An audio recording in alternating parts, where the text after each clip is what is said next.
मग राष्ट्रवादी इतिहास लेखनानंतर आपण आता स्वातंत्र्य उत्तर काळातील इतिहास लेखनाची प्रणाली पाहणार आहोत. त्यामध्ये 3 प्रणाली आहेत. किती प्रणाली आहेत? 3. सांगाल का कुणी? सांगा बघू, कोण सांगेल मला? 3 प्रणाली कोण सांगेल पटकन? हां, सांग लवकर. मार्क्सवादी इतिहास, वंचितांचा इतिहास आणि स्त्रीवादी इतिहास. बरोबर बरोबर, व्हेरी गुड. आता आपल्याला पाहायचं आहे स्वातंत्र्य उत्तर काळातील इतिहास लेखनाची प्रणाली. 3 प्रणाली आहेत. एक आहे मार्क्सवादी इतिहास, वंचितांचा इतिहास आणि स्त्रीवादी इतिहास. 3 आहेत. लक्षात राहतील का? बघा, राजघराण्याच्या इतिहासावर भर देणारे इतिहास लेखन हे आता मागे पडत चाललेलं होतं. सांस्कृतिक, सामाजिक, आर्थिक इतिहासही लिहिला पाहिजे अशा पद्धतीची अनेक मतं, अनेक विद्वानांनी ही मतं मांडलेली होती की आपण आता फक्त राजा आणि राजवाड्यांचा इतिहास लिहिणं बंद केलं पाहिजे आणि खऱ्या अर्थानं समाजाचा इतिहास, तळागाळातल्या लोकांचा इतिहास लिहिला पाहिजे. स्वातंत्र्योत्तर काळामध्ये समाज, विज्ञान, अर्थव्यवस्था, राजकीय प्रणाली, धार्मिक प्रणाली, धार्मिक विचारसरणी, वेगवेगळ्या विद्वानांची, फिलॉसॉफर्स होते त्यांची विचारसरणी, प्रत्येकाची संस्कृती, त्या संस्कृतीचे सांस्कृतिक पैलू, या साऱ्या गोष्टी जे आहेत यांचा इतिहास अभ्यासण्याची आवश्यकता आता आपोआपच इतिहासकारांना वाटू लागली. कारण इंग्रजी इतिहासकारापासून, युरोपियन इतिहासकारापासून, पाश्चात्य इतिहासकारापासून ते भारतीय राष्ट्रवादी इतिहासकारापर्यंत सर्व इतिहासकारांचं आता तेच म्हणणं होतं, फक्त इतिहासात घडलेल्या घडामोडी, युद्ध, त्याची वर्णनं, पराक्रम हाच फक्त इतिहास नाही, तर समाजाच्या राजवाड्यांनीही सांगितलं की समाजाचा सर्वांगीण आणि समग्र अभ्यास करणं आणि तो इतिहासामध्ये मांडणं, याला इतिहास म्हणतात. नव्यानं ही व्याख्या जगासमोर, जगाच्या इतिहासकारासमोर आली आणि मग अशा पद्धतीनं बराचसा इतिहास आता राजघराण्यांचा मागे पडला. इतिहास लेखनामध्ये प्रामुख्यानं 3 वैचारिक प्रवाह विचारात घेतले जातात. एक असतो मार्क्सवादी इतिहास लेखन, एक दुसरा असतो वंचिताचा इतिहास लेखन आणि तिसरा स्त्रीवादी इतिहास लेखन. आता आपण एक एक पाहणार आहे. पहिले 3 कसे पाहिले? तसंच, अगदी तसं. लक्षात येते? त्यातला पहिला आहे मार्क्सवादी इतिहास लेखन. बघा, मार्क्सवादी इतिहास लेखनाला सुरुवात जी आहे ना, ती सुरुवात फार पूर्वी, म्हणजे आपण पाहिलेली वेळ दास कॅपिटल पाहताना कार्ल मार्क्स याचा आर्टिकल आपण पाहताना पाहिलेले आहे की नाही? बरोबर की नाही? मार्क्सवादी इतिहास लेखन म्हणजे काय असा प्रश्न तुम्हाला विचारतील. मार्क्सवादी इतिहास लेखकांच्या, इतिहासकारांच्या लेखनामध्ये आर्थिक व्यवस्था जी होती, म्हणजे आपणाला एक भाग आलेला होता बघा द्वंद्ववादामध्ये, तो कार्ल मार्क्सचा आहे, मार्क्सवादीचा आहे, की म्हणजे उत्पादनाची साधनं ज्यांच्या हातात आहेत, म्हणजे आर्थिक बाजू त्यांची हे आहे, मजबूत आहे, ते काय करतात? त्यांच्या हाताखाली काम करणाऱ्या कामगारांचा छळ करतात. असा एक द्वंद्ववाद आपण पाहिलेला होता. तोच मार्क्सवाद आहे खऱ्या अर्थानं.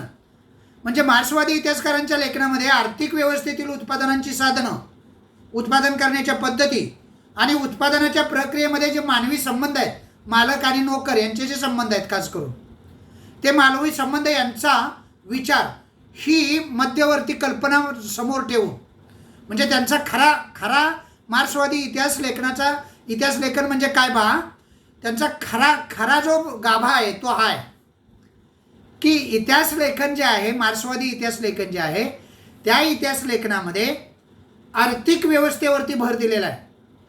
म्हणजे मार्क्सवादी इतिहास लेखकांचं, इतिहासकारांचं म्हणणं असं आहे की आर्थिक व्यवस्थेमध्ये उत्पादनांची साधनं ज्यांच्या ताब्यात असतात, ज्यांच्या हातात असतात, ज्यांच्या मालकीची असतात, उत्पादन करणाऱ्या त्यांच्या पद्धती आणि प्रक्रिया ज्या असतात, त्यामध्ये मानवी संबंध प्रस्थापित होत असतात. मालक आणि कामगार असे 2 वर्ग तयार होतात. वर्ग सिद्धांत आपण पाहिलेलाच आहे, तो फक्त वेगळ्या भाषेमध्ये मांडलेला आहे. प्रत्येक सामाजिक घटकांचा सर्वसामान्य लोकांच्यावरती, बघा, समाजामध्ये ज्या घटना घडत असतात त्या ऐतिहासिक असो नाही तर काहीही असो, आर्थिक असो, सांस्कृतिक असो, सामाजिक असो, समाजामध्ये ज्या ज्या घटना घडत असतात त्या घटनांचा सर्वसामान्य लोकांच्यावरती, म्हणजे तळागाळातल्या लोकांच्यावरती काय परिणाम होतो, प्रत्येक सामाजिक घटनेचा काय परिणाम होतो याचं विश्लेषण कळतंय का तुम्हाला? याचं विश्लेषण करणं हे मार्क्सवादी इतिहास लेखनाचं महत्त्वाचं सूत्र आहे.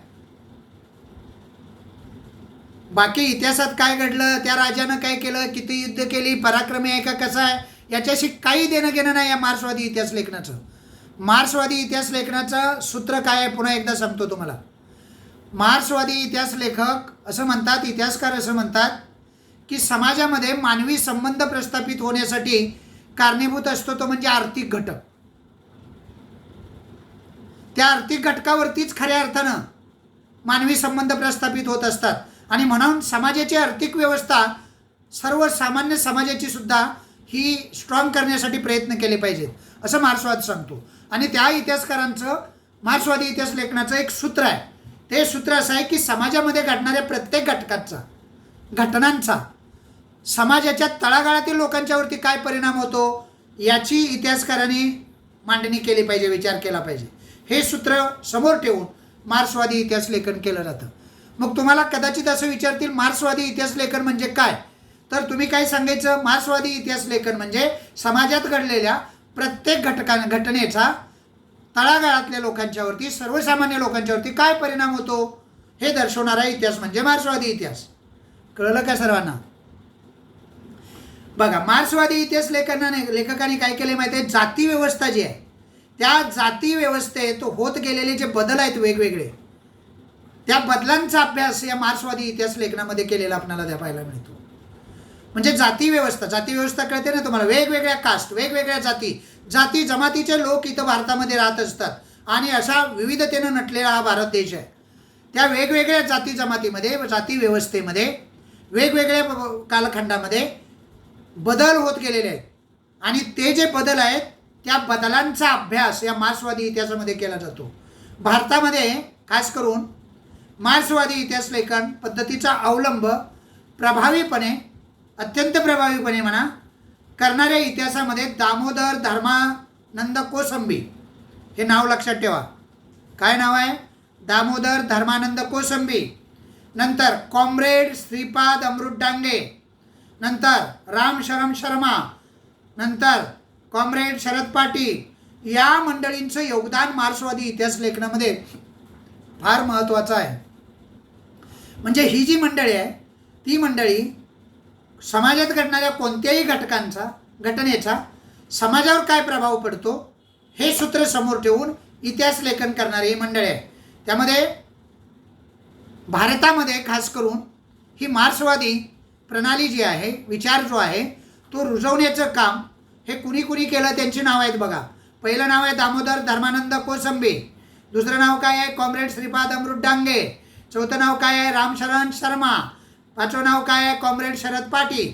समजलं? ही आघाडीची नाव आहेत आणि यांनी हा मार्क्सवादी इतिहास जो आहे, मार्क्सवादी विचार आहे तो भारतामध्ये रुजवला. खास करून डांगे हे भारतीय कम्युनिस्ट पक्षांचे संस्थापक सदस्यापैकी एक होते. भारतामध्ये आत्तासुद्धा कम्युनिस्ट पक्ष आहे, माहीत आहे का तुम्हाला? केरळामध्ये त्यांचं राज्य आहे, त्रिपुरामध्ये होतं, आत्ताच गेलं. 35 वर्ष पश्चिम बंगालमध्ये त्यांनी राज्य केलं. म्हणजे जसा काँग्रेस पक्ष, BJP पक्ष तुम्हाला कळतो ना पक्ष, तसे कम्युनिस्ट पक्ष आहे भारतामध्ये आणि त्याचे संस्थापक सदस्य आहेत कॉम्रेड श्रीपाद अमृत डांगे. लक्षात राहील का? नाव लक्षात ठेवायचं. त्यांनी प्रिमिटिव्ह कम्युनिझम टू स्लेव्हरी या नावाचं एक पुस्तक लिहिलेलं आहे. काय पुस्तकाचं नाव आहे? Primitive communism to slavery. हे पुस्तक मार्क्सवादी इतिहास लेखनाचं उत्तम उदाहरण आहे आणि ते त्यांनी जगासमोर मार्क्सवादी विचार जगासमोर आणण्यासाठी लिहिलेलं एक महत्त्वाचं पुस्तक आहे. अशा पद्धतीनं हा मार्क्सवादी इतिहास आहे. तुम्हाला विचारतील मार्क्सवादी इतिहास म्हणजे काय? तुम्हाला मार्क्सवादी इतिहास त्यांची मूळ संकल्पना म्हणजे त्यांचं सूत्र आणि आर्थिक व्यवस्थेसंबंधित त्यांचा विचार मांडून, मग 4 नावं मांडून आणि मग श्रीपाद अमृत डांगे यांच्याबद्दल विशेष माहिती देऊन त्यांच्या पुस्तकांचा उल्लेख करून त्यामध्ये ही विचारसरणी मार्क्सवादी इतिहाससरणी त्यांनी कशा पद्धतीनं मांडलेले आहे ते पुस्तक आहे primitive communism to the slavery. लक्षात राहील सर्वांच्या? नक्की लक्षात राहील. पुढचा जो प्रकार आहे तो आहे वंचितांचा इतिहास. कुणांचा इतिहास? वंचितांचा. वंचित समूहाचा इतिहास. वंचित म्हणजे कळतं का तुम्हाला? वंचित समूहाचा इतिहास लिहिण्याची सुरुवात जी आहे ती खऱ्या अर्थानं कम्युनिस्ट म्हणजे मार्क्सवादी विचारसरणीच्या लोकांच्यातूनच आलेले आहे. म्हणजे खऱ्या अर्थानं वंचितांचा इतिहास आहे. वंचित म्हणजे कळतं ना तुम्हाला, सामान्य लोक, जातीपातीचे लोक, समाजानं दुर्लक्षित केलेले, दारिद्र्यात पिचत पडलेले, अनेक बंधनांनी बंद असलेले, गुलामगिरीत राहिलेले असे जे लोक आहेत ते वंचित लोक. म्हणजे मुख्य प्रवाहापासून बाजूला असणारे लोक. वंचित लोक म्हणजे कसले? मुख्य प्रवाह, मुख्य विचारसरणी, मुख्य विकास, मुख्य प्रगती त्याच्यापासून दूर आहे, दीर्घकाळ दूर आहे असे जे लोक आहेत त्या लोकांना म्हणतात वंचित. आणि त्यांचा इतिहास लिहिण्याची सुरुवात जी आहे ती मार्क्सवादी इतिहास लेखनाच्या परंपरेतून झालेली आपल्याला दिसते. इतिहास लेखनाची सुरुवात समाजाच्या तळाशी असलेला सर्वसामान्य माणूस, सर्वसामान्य लोक, सर्वसामान्य स्तरापासून झाली पाहिजे अशा पद्धतीनं मार्क्सवादी इतिहासही सांगतो आणि वंचितांचा इतिहासही तोच सांगतो. सर्वसामान्य लोक महत्त्वाचे, समाजापासून दूर असणारे लोक महत्त्वाचे, विकासाच्या या प्रवाहापासून दूर असणारे, मुख्य प्रवाहापासून दूर असणारे लोक महत्त्वाचे. ही जी संकल्पना आहे ही कल्पना मांडण्यामध्ये अँटोनिओ ग्रामची हा एक इटालियन तत्त्वज्ञ आहे आणि त्या तत्त्वज्ञानं ही भूमिका मांडलेली आहे. म्हणजे सर्वसामान्य वंचित लोक आहेत, विकासापासून दूर असलेले लोक आहेत, वेगवेगळ्या सुधारणांपासून दूर असणारे लोक आहेत, समाजाच्या मुख्य प्रवाहामध्ये न आलेले लोक आहेत, थोडक्यात गाव वेशी बाहेर राहिलेले लोक आहेत. या लोकांना सुद्धा या इतिहासामध्ये जागा असली पाहिजे अशा पद्धतीचं मत इटालियन शास्त्रज्ञ, काय नाव आहे रे, नाव लक्षात ठेवायचं बरं का, अँटोनिओ ग्रामची. काय नाव आहे? अँटोनिओ ग्रामची. काय नाव आहे? अँटोनिओ ग्रामची. अँटोनिओ ग्रामची. लक्षात राहील का? ओके. हां, म्हटल्यानंतर पुन्हा पुन्हा वाचल्यानंतर ते लक्षात राहतं. अँटोनिओ ग्रामची. ओके. हा इटालियन तत्त्वज्ञ आहे. त्यानं या मार्क्सवादी इतिहास लेखनाला अनुसरून त्या मार्क्सवादी इतिहास लेखनाचं सूत्र डोळ्यासमोर ठेवून वंचिताचा इतिहास पुढे आणण्याचा प्रयत्न केला. समजलं? वंचिताचा इतिहास लिहिण्यामध्ये लोकपरंपरा, आता लोकपरंपरा या शब्दाचा अर्थ लक्षात घ्या. लोकपरंपरा हा एक महत्त्वाचं साधन मानलं जातं. हे महत्त्वाचं साधन आहे. लोकपरंपरा म्हणजे काय कळतं की नाही? काय कोण सांगेल मला? यामध्ये असा एखादा विद्यार्थी आहे, लोकपरंपरा म्हणजे काय सांगू शकतो? प्रियंका, साक्षी, समीक्षा, पार्थ, आर्या, रिद्धी, प्रणाली, समाधान, सायली, प्रतीक्षा, कोण सांगेल? प्रथमेश, स्वप्नील, उन्नती, अरे कोण सांगेल की नाही? लोकपरंपरा हा शब्द गेला आहे पहिल्या लेसनमध्ये.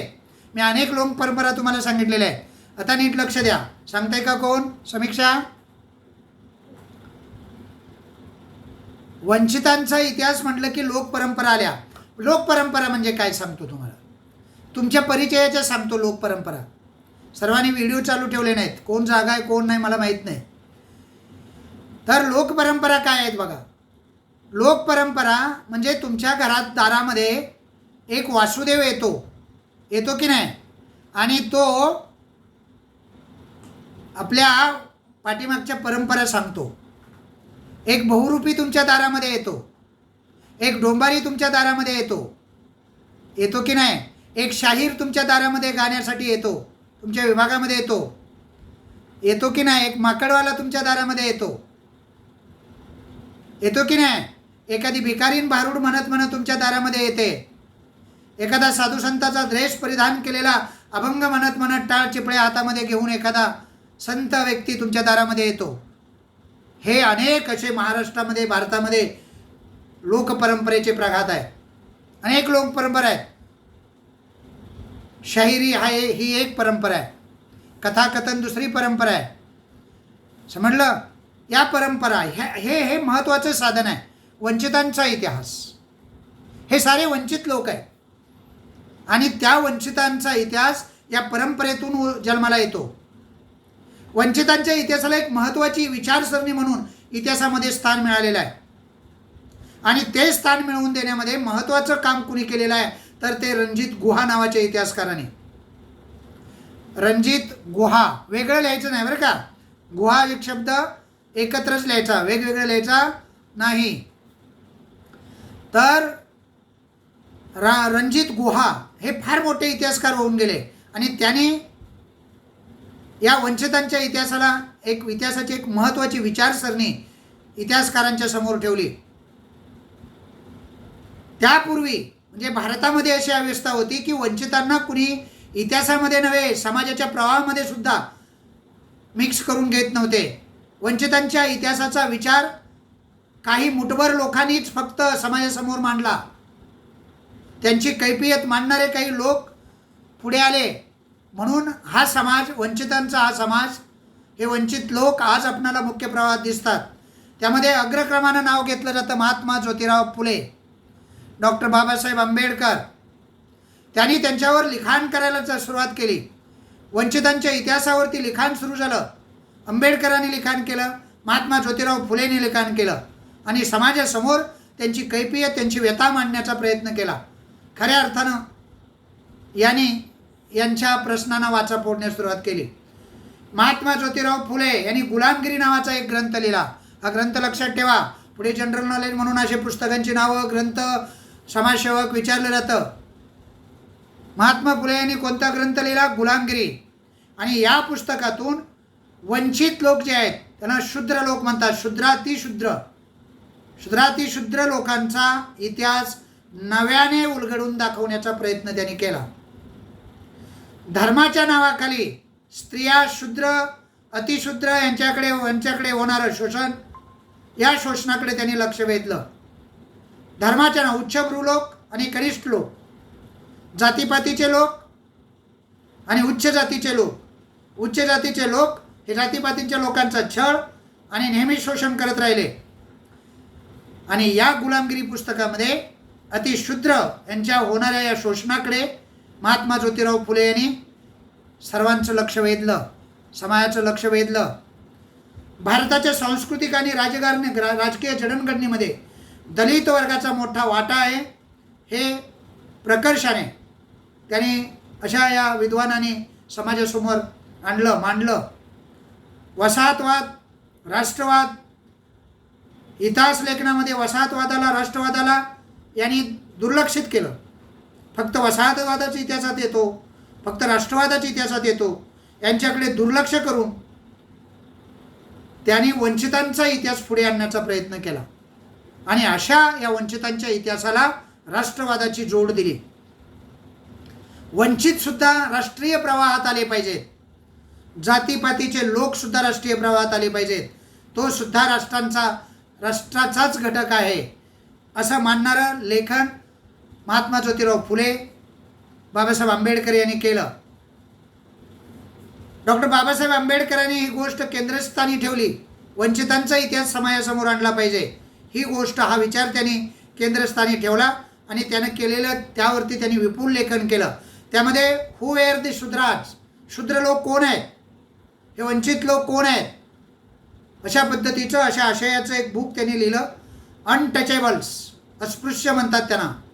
अनटचेबल्स म्हणजे हा इंग्रजी शब्द आहे, त्यांना मराठीत अस्पृश्य असं म्हणतात. आणि हे प्रचंड विद्वत्तेचे ग्रंथ आहेत. शूद्रातिशूद्र लोकांचे, वंचितांच्या जीवनाची अनेक अंग त्यांनी या 2 ग्रंथामधून मांडलेले आहेत, समाजासमोर आणलेले आहेत. पुस्तकांची नावं लक्षात राहतील, या ग्रंथांची नावं द हू वेअर शूद्राज आणि द अनटचेबल्स. ओके. वंचितांच्या इतिहासाचं उदाहरण म्हणून या पुस्तकांची नावं घेतली जातात. अत्यंत महत्त्वाचं ही पुस्तकं समजण्यात येतात. अशा पद्धतीनं या वंचितांचा इतिहास लिहिण्याससुद्धा सुरुवात झाली. शेवटचं आर्टिकल आता या लेसनमधलं सर्वात शेवटचं आर्टिकल काय आहे रे? सांगा बघू. स्त्रीवादी इतिहास लेखन. स्त्रीवादी इतिहास लेखनाचा अभ्यास करताना सुद्धा त्याची पार्श्वभूमी पाहणं थोडीशी आपल्याला फार गरजेची असते. बघा, हा पुरुषप्रधान संस्कृती आहे, पुरुषप्रधान समाज आहे. भारतीय इतिहास लेखनाच्या क्षेत्रात कोण होते सुरुवातीला? प्रामुख्यानं पुरुष अभ्यासकच होते. यालाच म्हणतात पुरुषप्रधान संस्कृती. स्त्रियांनी लेखक बनायचं नसतं, साहित्यिक बनायचं नसतं, विद्वान बनायचं नसतं, शिकायचं नसतं, घराबाहेर पडायचं नसतं, फक्त चूल आणि मूल सांभाळायचं, असा विचार समाजात रुजलेला समाज जो आहे त्याला म्हणतात पुरुष प्रधान समाज. स्त्रियांना गौण दुय्यम दर्जा द्यायचा, समाजात त्यांना स्थान नाही, अशा पद्धतीचा समाज, त्याला म्हणायचं पुरुष प्रधान संस्कृतीचा समाज. लक्षात राहील. आणि असा इतिहास लिहिण्याच्या कामामध्ये सुद्धा प्रामुख्याने पुरुषच असायचे. आणि त्यामुळे स्त्रियांचा इतिहास, कितीही पराक्रमी स्त्री असेल, कितीही कर्तव्यदक्ष स्त्री असेल आणि कितीही मोठं कार्य तिनं तिच्या आयुष्यामध्ये केलं, तरीही तिचा इतिहास लिहिला जाणार नाही. तिचा इतिहास समाजाच्या पटलावरती येणार नाही. पुरुष प्रधान इतिहासकार कार्यरत असल्यामुळे भारतीय इतिहासातील स्त्रियांचं जे स्थान होतं, त्यांचे पराक्रम होते, त्यांची कामगिरी होती, हे सारे पुरुषांच्या तुलनेने मागे पडले. त्यांच्याकडे लक्षच नाही. कारण पुरुष प्रधान संस्कृती आणि पुरुषच फक्त करू शकतो. स्त्री काही करू शकत नाही. ती पराक्रमी असू शकत नाही, ती विद्वान असू शकत नाही, ती धूर्त असू शकत नाही. अशा पद्धतीचा विचाराचा प्रभाव असणारी ही मंडळी पुरुष प्रधान. समजतंय का दुर्लक्षित स्त्रियांचा इतिहास, पराक्रम, कामगिरी का दुर्लक्षित राहिली? त्याचं ते कारण आहे पुरुष प्रधान संस्कृती. आता या पुरुष प्रधान संस्कृतीमध्ये सुद्धा काही इतिहासकार असे होऊन गेले, त्यांनी स्त्रीवादी इतिहासाकडे लक्ष दिलं. खास करून स्त्रियांच्या दृष्टिकोनातून लिहिलेला जो इतिहास आहे त्याला स्त्रीवादी इतिहास असं म्हणतात. काय म्हणायचं त्याला? स्त्रीवादी इतिहासकार जे होऊन गेले त्यांनी स्त्रियाच्या दृष्टिकोनातून इतिहास लिहिला. आणि स्त्रीवादी इतिहास लेखकापुढे, इतिहासकारांपुढे पहिलं आव्हान काय होतं माहिती आहे तुम्हाला? सर्वात मोठं चॅलेंज होतं की या स्त्रियांच्या पराक्रमावरती, प्रचंड अशा कामगिरीवरती, मेहनतीवरती, कुटुंब चालवणारी ही जी स्त्री आहे तिच्या वेगवेगळ्या कौशल्यावरती म्हणा प्रकाश टाकणं हे फार मोठं चॅलेंज होतं स्त्रीवादी इतिहासकारांच्या समोर. कारण अशा इतिहासकाराला सुद्धा समाज, स्त्रियांचा इतिहास लिहिणाऱ्या, वंचितांचा इतिहास लिहिणाऱ्या इतिहासकाराला समाज हा तुच्छ समजत होता. समाज मिक्स करून घेत नव्हता, त्यालाही वाईट टाकलं जायचं. आणि अशा पद्धतीचं मोठं आव्हान स्वीकारून स्त्रियांनी निर्मिलेल्या साहित्याचं संशोधन, त्यांनी लिहिलेल्या साहित्याचं संशोधन, त्यांनी केलेली कामगिरी, त्यांचं संकलन, या साऱ्या गोष्टी आव्हानात्मक होत्या. कुठून मिळवायचं हे स्त्रियांचं साहित्य? कुणी किती पराक्रमी होतं, किती धूर्त होतं, किती विद्वान होतं, हे कसं मिळवायचं? त्यांचा इतिहासच लिहिला गेला नाही. त्याचं संकलन कसं करायचं? अशी अनेक आव्हानं समोर होती. आणि त्या आव्हानाला या इतिहासकारांना, स्त्रीवादी इतिहासकारांना प्रथमतः समोर जावं लागलं. आणि मग त्यातून उदयाला आला स्त्रीवादी इतिहास, म्हणजे स्त्रियांच्या दृष्टिकोनातून लिहिलेला इतिहास. इतिहासातील स्त्रियांच्या स्थानाचा विचार नव्यानं होणं गरजेचं होतं. हे इतिहासकारांना आता मनोमन पटलेलं होतं. त्याची आवश्यकता काय आहे हे त्यांच्या लक्षात आलेलं होतं. आणि म्हणून 19व्या शतकामध्ये या स्त्रीवादी इतिहास लेखनाला सुरुवात झाली. स्त्रियाविषयींचं लेखन करणाऱ्या लेखिका आणि लेखकसुद्धा, पुरुषसुद्धा समोर आले आणि लेखिकासुद्धा समोर आल्या, म्हणजे स्त्रियासुद्धा समोर आल्या. स्त्रियांच्यामध्ये फार कमी नावं असतील कदाचित, पण सुरुवातीला पुढे येणं हे सुद्धा तितकंच महत्त्वाचं होतं. आणि त्यामध्ये प्रामुख्यानं अग्रक्रमानं नाव घेतलं जातं ताराबाई शिंदे यांचं. ताराबाई शिंदे यांचं नाव हे अग्रणी नाव आहे. स्त्रीवादी इतिहास करणाऱ्या स्त्री लेखिका किंवा इतिहासकार म्हणून त्यांचं नाव अग्रक्रमाने घेतलं जातं. त्यांनी एक ग्रंथ लिहिलेला आहे ज्याचं नाव आहे स्त्री पुरुष तुलना. काय नाव आहे त्याचं? स्त्री पुरुष तुलना. पुरुष प्रधान संस्कृतीला, पुरुष प्रधान व्यवस्थेला, त्याचबरोबर समाजातल्या जाती व्यवस्थेला विरोध करणारं लेखन त्या ग्रंथामध्ये त्यांनी केलं. पुरुष प्रधान संस्कृती झुगारून द्या, ती मानू नका असं सांगितलं, ती तोडून टाका. जाती व्यवस्था मानणं योग्य नाही, त्यातून विकास संभवत नाही, अशा पद्धतीचे परखड विचार स्त्री पुरुष तुलना या आपल्या ग्रंथामध्ये 1882 साली त्यांनी मांडले. कुणी मांडले? ताराबाई शिंदेंचा हा ग्रंथ आहे. या स्त्री लेखिका आहेत. लक्षात राहील का? आणि स्त्रीवादी इतिहास लेखन करणारं भारतातलं हे पहिलं पुस्तक ठरलं. त्यांचं जे पुस्तक आहे ना, कोणतं पुस्तक? स्त्री पुरुष तुलना. भारतातील स्त्रीवादी इतिहास लेखन करणारं पहिलं पुस्तक समजलं जातं. हे लक्षात असू द्या, ही विशेष नोंद आहे त्या पुस्तकाबद्दलची. त्यानंतर 1988 मध्ये पंडिता रमाबाई यांचं the high caste Hindu woman हे पुस्तक प्रसिद्ध झालं. ते सुद्धा स्त्रीवादी इतिहास लेखनाचा एक नमुना म्हणून पेश करण्यात आलं. स्त्रीवादी इतिहास लेखन ताराबाई शिंदे, पंडिता रमाबाई यांनी वेगवेगळ्या पुस्तकातून करायला सुरुवात केली.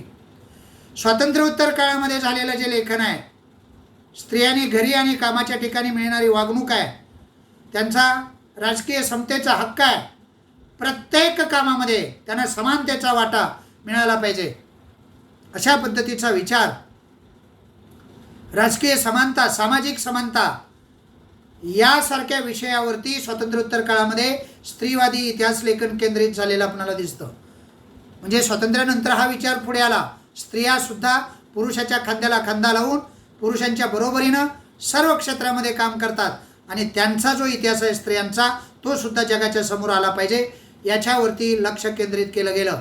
अलीकडच्या काळात तर तुम्हाला माहिती आहे, अलीकडचा जो काळ आहे त्या अलीकडच्या काळामध्ये अनेक स्त्रीवादी इतिहास लेखक प्रसिद्ध आहेत, अनेक पुस्तकं प्रसिद्ध झालेली आहेत. मीरा कोसंबी नाव ऐकलं असेल तुम्ही. मीरा कोसंबी यांचं एक अतिशय गाजलेलं, अतिशय सुंदर आणि अतिशय स्त्रियांचं कैफियत म्हणा, स्त्रियांची व्यथा मांडणारं, वेदना मांडणारे पुस्तक क्रॉसिंग थ्रेशोल्ड्स. लक्षात राहील. Feminist essays in social history अशी त्यांनी पुस्तकं लिहिलेली आहेत. या पुस्तकाचा उल्लेख खास करून स्त्रीवादी इतिहास लेखन म्हणून केला जातो. आपणाला म्हणजे अगदी 2-4 पुस्तकं तरी सहज सांगता आली पाहिजे. एक होतं स्त्री पुरुष तुलना, दुसरं होतं the high caste Hindu women's, नंतरचं पुस्तक कोसंबीचं, मीरा कोसंबीचं पुस्तक सांगा बघू. हां, क्रॉसिंग थ्रेशोल्ड्स. नंतर feminist essays in social history. ही पुस्तकं उच्चारायला जरा अवघड आहे, ती पुन्हा पुन्हा वाचून लक्षात राहतात. महाराष्ट्रामध्ये सुद्धा पंडिता रमाबाई भारतातील पहिल्या डॉक्टर झाल्या. स्त्रियासुद्धा वेगवेगळ्या कामामध्ये आपल्या म्हणजे वेगवेगळ्या क्षेत्रामध्ये आपल्या कार्याचा ठसा उमटवू लागल्या.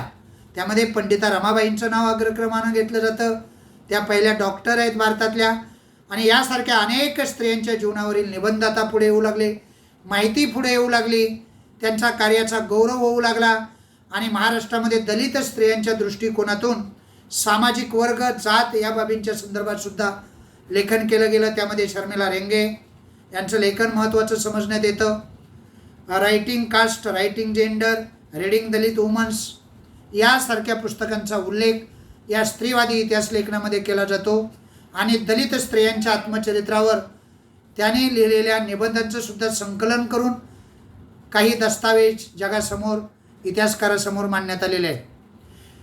इतिहासाची स्त्रीवादी इतिहास लेखन ही जी प्रणाली आहे, ती विशिष्ट विशाल प्रणालीचा आश्रय न करता इतिहास लिहिणाऱ्यांच्यामध्ये सर यदुनाथ सरकार, सुरेंद्रनाथ सेन, रियासतकार, गो. सरदेसाई, त्र्यंबक शंकर सेजवलकर या सर्वांचा नामोल्लेख विशिष्ट विचार प्रणालीचा आश्रय न करता इतिहास लिहिणाऱ्यामध्ये केला जातो. अशा पद्धतीनं हा स्त्रीवादी इतिहास इकडे संपतो. अलीकडच्या काळामध्ये यदी फडके, रामचंद्र गुहा इत्यादी संशोधकांनी आधुनिक इतिहास लेखनात महत्त्वाची कामगिरी बजावलेली आपल्याला दिसते. गोविंद सखाराम सरदेसाई यांनी मराठी रियासत प्रकाशित करून मराठी इतिहास लेखन क्षेत्रात मोठी कामगिरी केलेली आहे. त्यांचं हे कार्य इतकं लोकप्रिय झालं, त्या काळापासून आजही ते लोकप्रिय आहे. आपण फक्त त्या क्षेत्रामध्ये डोकावत नाही म्हणून आपल्याला माहीत नसतं. ते इतकं लोकप्रिय झालं की समाज त्यांना रियासतकार म्हणून ओळखू लागला. रियासतकार जोडीला विचारलं जातं किंवा गाडलेल्या जागेला विचारलं जातं, कुणाला म्हणतात रियासतकार? सांगा बघू. गोविंद सखाराम सरदेसाई हे नाव लक्षात ठेवायचं. या नावानं ओळखू लागला आणि त्यांनी मराठ्यांचा समग्र इतिहास यांच्या अनेक खंडात प्रकाशन केलेलं आहे. ओके. अशा पद्धतीनं भारतीय इतिहास लेखनावरती भारतात उदयाला आलेल्या सामाजिक आणि राजकीय चळवळीचा प्रभाव हा आपणाला दिसून येतो आहे आणि असेल असं म्हणलं. त्याच्या बरोबरीनं भारतीय इतिहास लेखनाची परंपरासुद्धा पाश्चात्य परंपरेला पॅरलल, पाश्चात्य परंपरे इतकीच महत्त्वाची आणि किंबहुना पाश्चात्य परंपरेपेक्षा 2 पावलं पुढे जाऊन वास्तववादी इतिहास लिहिणारी आणि इतिहासामध्ये समाजातल्या प्रत्येक घटकाला समाविष्ट करणारी अशी भारतीय इतिहास लेखनाची परंपरा आणि भारतीय इतिहास लेखन या ठिकाणी संपतं. ओके. 2 मिनिटात जर काही शंका असतील कुणाच्या किंवा काही जर बोलायचं असेल, विचारायचं असेल तर विचारू शकता. 2च मिनटं फक्त बोला.